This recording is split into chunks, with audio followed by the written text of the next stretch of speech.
Alright guys, welcome back. Today we're going to be showing a game featuring my Sygg River Cutthroat deck. For the complete deck list, go to puremtgo.com and look up my article series Conquer and Commander. Today we're going up against Sharuum, Esper, Artifact Control with some graveyard shenanigans. Teneb, who is typically sort of a rock style deck with graveyard shenanigans as well, but it can be a variety of things.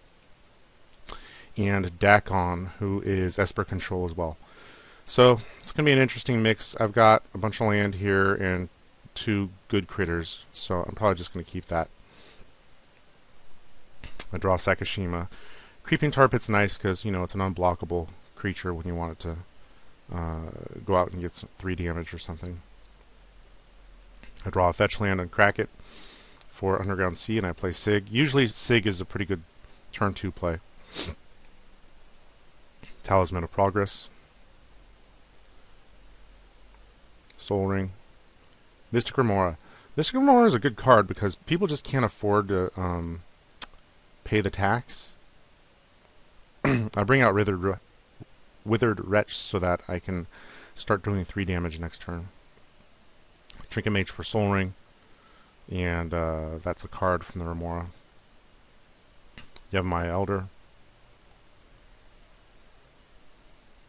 Seagate Oracle. Okay, now everybody has blockers, so my Withered Wretch plan doesn't really work. But I'm just going to start exiling stuff. Oh yeah, that's right. I've got Creeping Tar Pit. Ha ha ha. He's unblockable. So let's just take a quick pause here. I'm going after Teneb mainly because he can go after my graveyard. And I don't particularly like that too much. I've got a sword here. Fire and Ice should be pretty good. And Shriekmaw. So I'm sitting pretty right now. I'm holding off. Oh, well. He does Sphinx Summoners for Solemn Simulacrum. So he's not automatically going for Magister Sphinx, which is good. Because usually what you see is the Summoner for Magister Sphinx. Teneb sacks you have my Elder to get a couple lands. And play Devoted Druid. Devoted Druid is a little bit of a card because the -1/-1 counter thing can be abused and made infinite. This is a little bit of a mistake. I should have played my land after playing Ob Nixilis, but you know, whatever. Actually, I don't even think I could have done it that turn. There's the Solemn Simulacrum. We've got a little bit of a creature standoff right now. Oracle of Modiah. Nice thing about Oracle is it just ramps his lands real quick. He gets both Maze of Ith and a Swamp. Plus he's got Living Death. Living Death is basically just a Wrath at this point, because I've got Withered Wretch and there's nothing else in the graveyards yet.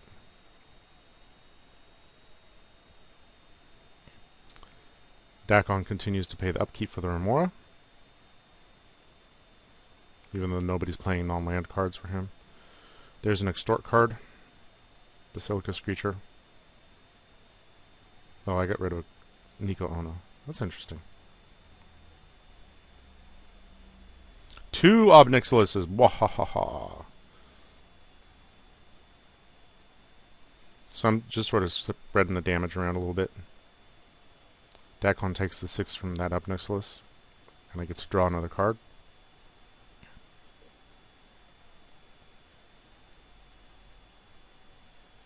Now, Witchbane Orb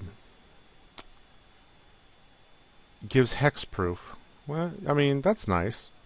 I guess if Sharuum's really trying to protect the graveyard, you can use that. I just don't see curses played enough for this to be really relevant. I'm pretty sure there's an enchantment which gives you like Shroud or hexproof or something, but I just can't recall what the name of that card is. And enchantments are more difficult to get rid of than artifacts. Maybe he's got redundancy going on. Dakkon's drawing off the Remora. Oh, there's Scourglass. So everybody's got one turn before the world blows up.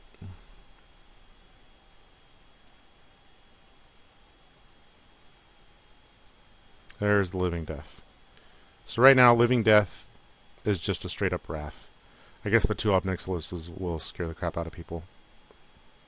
I'm going to use Withered Wretch to just get a few cards out of graveyards. But luckily I've got Shriekmaw, and I've got Memory Plunder just in case I want a Living Death and bring everything back.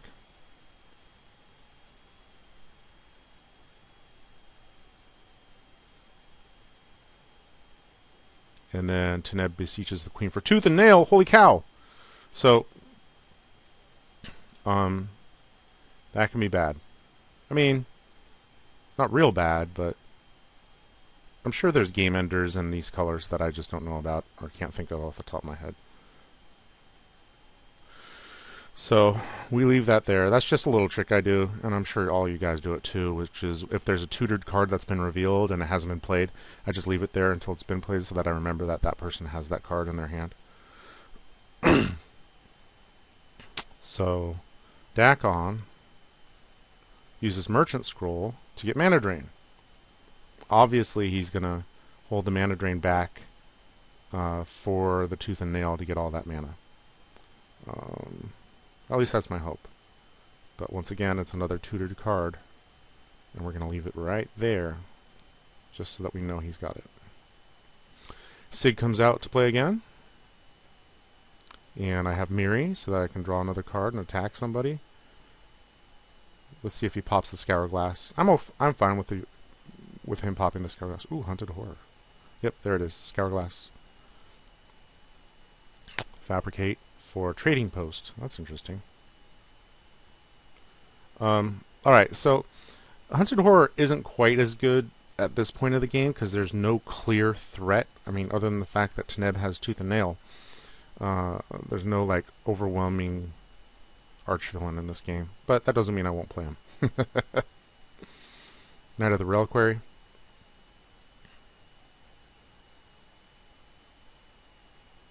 Out comes Dakkon to play with Mana Drain backup. And there's Sorin. Okay, so I go ahead and play Shriekmaw to get rid of Knight of the Reliquary just because I don't want to deal with more specialty lands. But this is my... I'm sorry I blew up your dude. Here, have 2 pro black centaurs.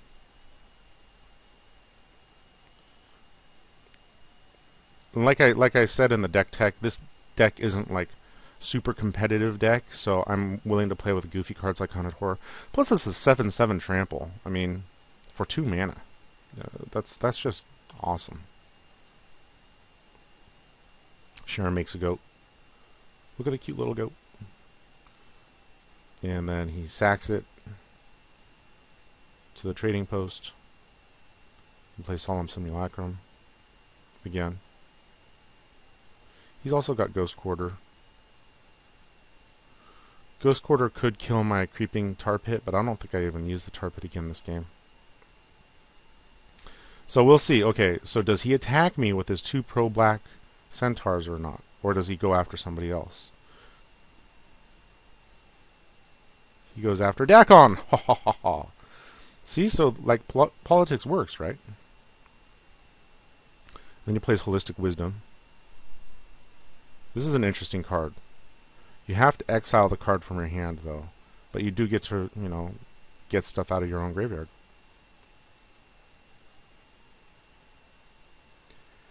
The pro-black centaur effectively stops Dakkon. There's Basilica Guards, another extort card. Sword of War and Peace. But I go with Fire and Ice first. Oh, he counter-squalls it. Alright, fine. I've got another sword for you. This one isn't quite as effective as my other one. So, stop, dude. I send the Hunted Horror after Sharuum. And then Shriekmaw. Stop. Stop, stop, stop. Shriekmaw went after Teneb, but he had Maze of Ith and used the maze on it. Shriekmaw also has Fear. I guess I should have put the sword on Hunted Horror, but at this point it doesn't really matter.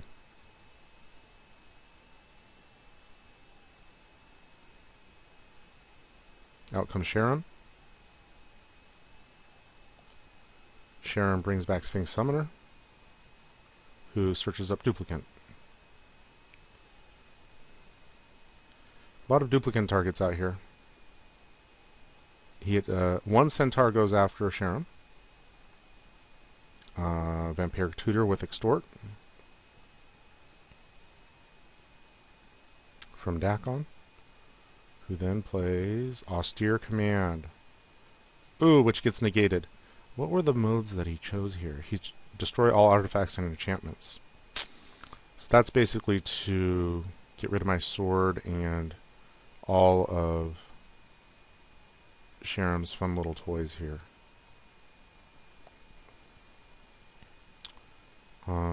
It's interesting that he didn't want to blow up any of the creatures, but I think he really likes his Extort dude, and he likes Dakkon. Oh, and they have a counterspell battle. Wait. So Sharuum tried to negate, and then Dakkon negated that. And he's got 2 Extort triggers on the stack. It's kind of funny. But Dakkon is very careful to keep up 2 islands, because he still hasn't used his mana drain, and Tooth and Nail still hasn't come out.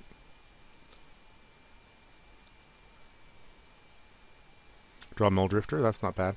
So I've got Sorin in hand, and there's nobody specifically I want to hit with Sorin at this point. Again, there's no specific person that needs to... Oh, wait, never mind. Sharuum dies. Or Sharuum concedes. Bye, Sharuum.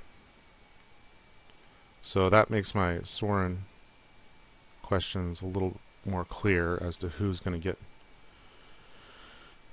brought down. I send both my guys after the Teneb player. He's got Maze of Ith, so he's not too worried about it. What I should have done, honestly, was, and I think...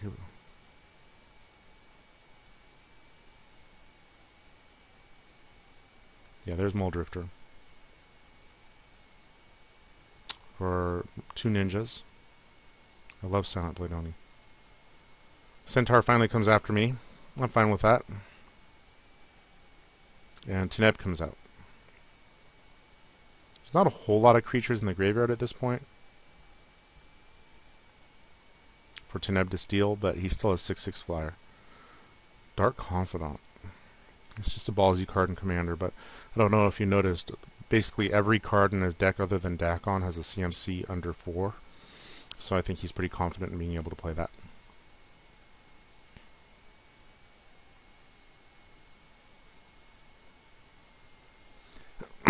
So I've got 2 ninjas, and I've got Mulldrifter.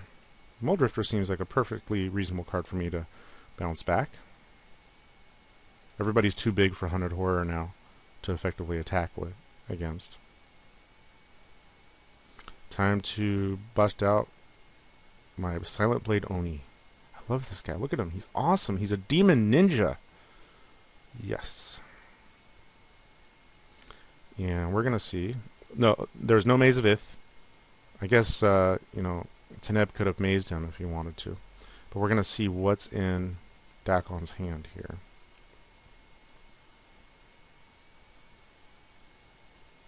So he's got Mana Drain, Demonic Tutor, and Sword of Light and Shadow.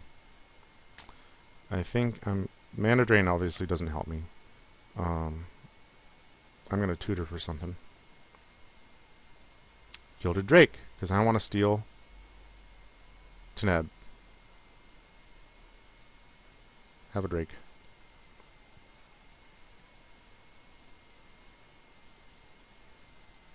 Teneb plays Runescarred Demon.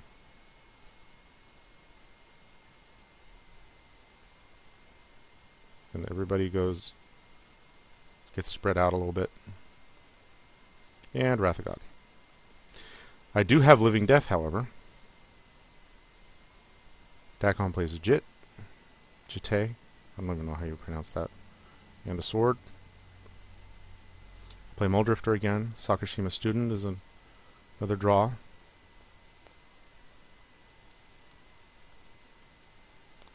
Not really a whole lot I can do at this point. I just need more land. There's... Oh, Teneb comes back out.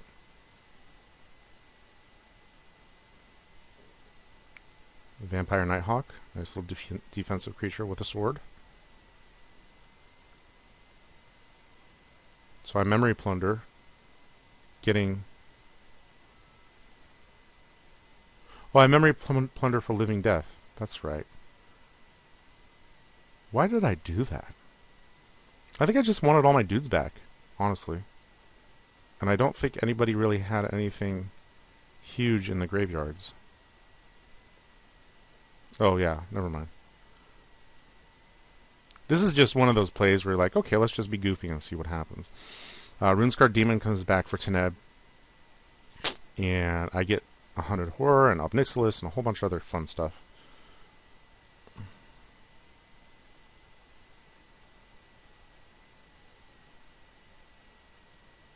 And I kill a few things, one or two things.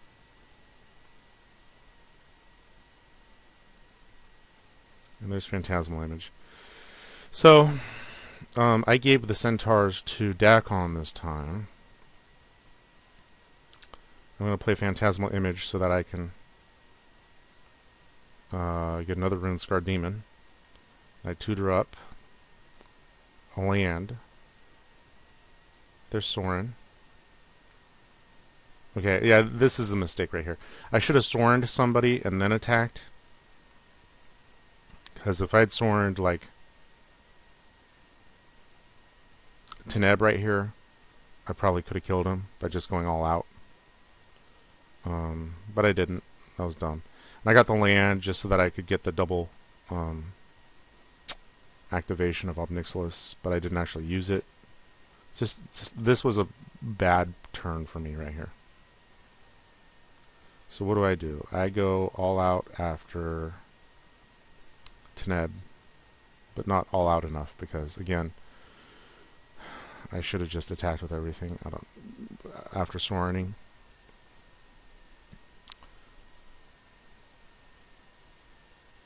So I barely like knock him to 22. That's not much at all, honestly.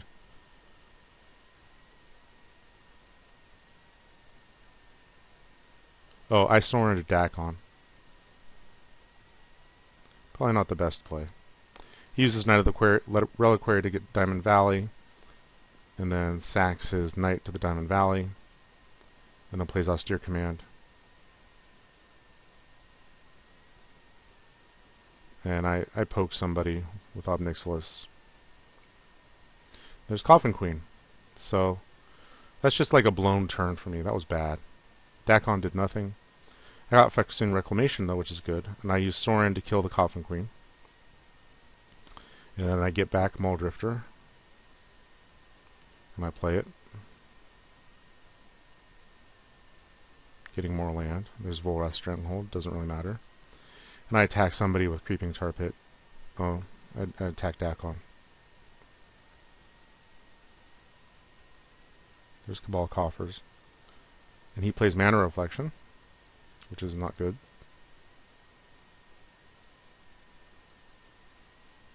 And there's the Tooth and Nail. And there's the Mana Drain. So it finally happened.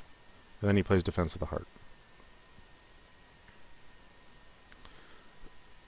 So the Mana Drain mana gets used for Dakkon. And he gets equipped with a Jit. And a sword. All of a sudden Dakkon's a big threat.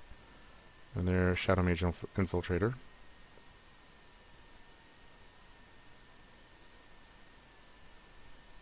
And I kill off whatever little dude was over here. And I bring back Silent Blade Oni. And I attack Teneb so that I can bust out the Oni. No. Okay, so this is sort of a misplay, because, well, I guess it's not. I mean, I can handle one hit from Dakkon. He doesn't have the ability to double strike unless he's playing equipment that I don't know about. And I'm hoping that Teneb only has 2 cards in hand, and Dakkon only has 1. I'm hoping that Teneb has something interesting in his hand. He does. He's got Mirari's Wake. That's going to help me a ton. So I cast Mirari's Wake. Much more than the survival that was in his hand.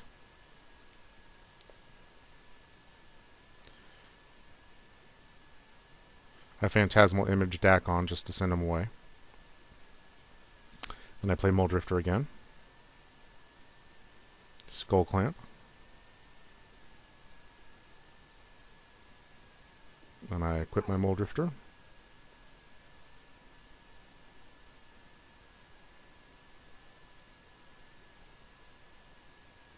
He uses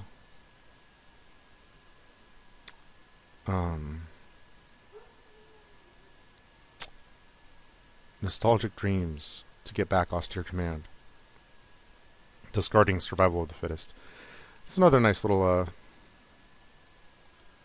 recursion type card, and he wipes the board of enchantments and big critters, so that kind of hoses me a little bit.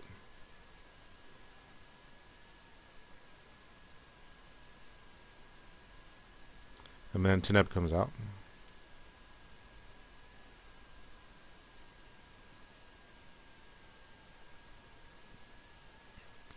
Infiltrator comes out with a sword and shit, and comes after me. Right now, both of my opponents are at 7. Well, Dakkon's at 10 now. Nighthawk comes back out. So, if you guys see my hand, stop. I have Bojuka Bog, Demonic Tutor, and Living Death. So my plan is to exile both of their graveyards. One guy's going to get Bojuka Bog, the other guy's going to get Nihil Spellbound. Then I'm going to Living Death and bring all my stuff back.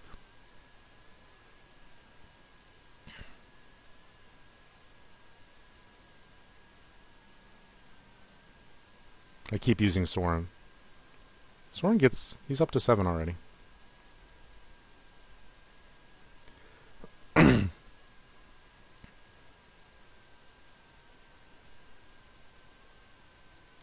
I'm fine with this play because nobody really has cards in hand.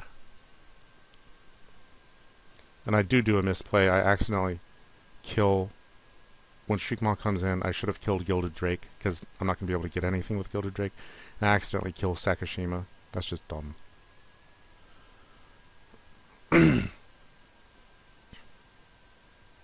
And I give Teneb my Centaurs because Dakkon's the one out there with equipment. Howling Banshee is a card I took out of the deck because I didn't really want to bolt myself every time I pulled it out. And it would be better if you got a card, if Sygg gave you a card every time a card for each opponent getting dinged, but it doesn't matter for Sygg's ability. I go after Teneb.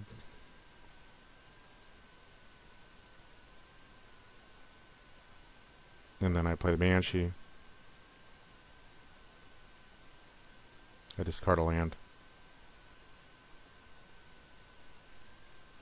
Sylvan Primordial. He blows up the Jit and my Sorin. Ramps him a little bit. I do have Dothia Embrace, so I'm not really worried about blockers at this point. There's Diabolic Tutor. Dakkon tells me afterwards that he Diabolic Tutored for a Supreme Verdict, but he was just tired and didn't want to deal anymore. So that would have made me start all over again. Luckily, it didn't go through. I used my Strip Mine to get rid of Diamond Valley, and he ends up killing off his Primordial.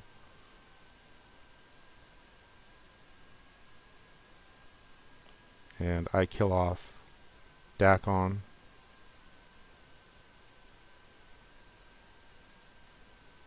And I take a look at the hand. There's nothing to look at in the hand.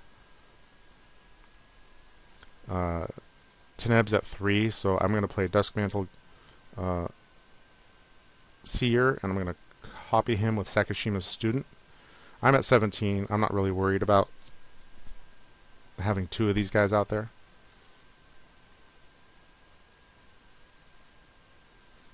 I do get attacked with all these guys, which brings me down to 11, and then I'm like, maybe I do have to worry about it. But it doesn't really matter because I get Vampiric Tutor, and he got something that cost more. I don't even remember what it was. Oh, there it is, Disciple of Bolas. So it was enough to kill him. So there we go, 18-turn game. This deck does not win quickly. Alright, hope you enjoyed that game.